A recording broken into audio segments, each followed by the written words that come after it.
साखी हमारो दरदिया सुनाए साखी हमारो दरदिया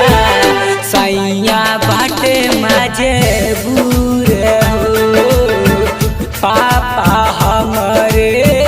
भेजले बाड़े पापा हमरे भेजले बाड़े राजा जी से दूर साखी सैया जी से दूर।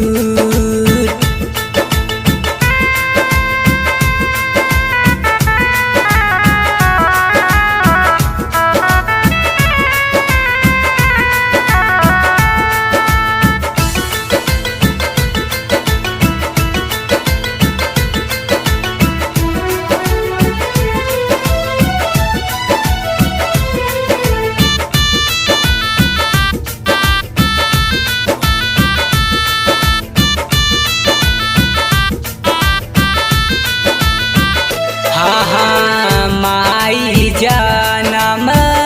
दिहले हाई पोसले बा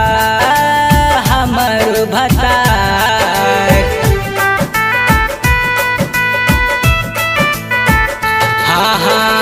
माई जनम दिहले हाई पोसले बा हमर भतार पापा भले घर से भागई हैं पापा भले घर से भागई हैं सैया बाटे संसार हे साखी राजा जी से दूर हे साखी सैया जी से दूर हे साखी राजा जी से दूर।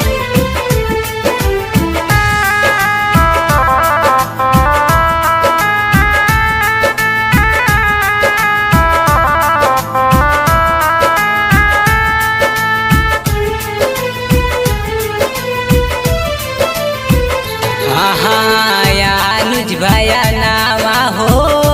बड़ुए नदान अंकित सवारिया जी बड़ुए भता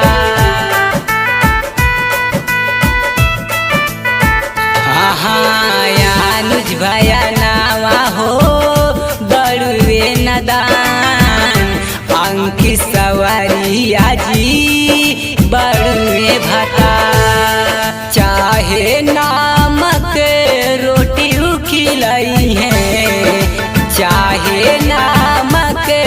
रोटी खिलाई है देवो हम उनकर साथ हे साखी सैया जी से दूर हे साखी राजा जी से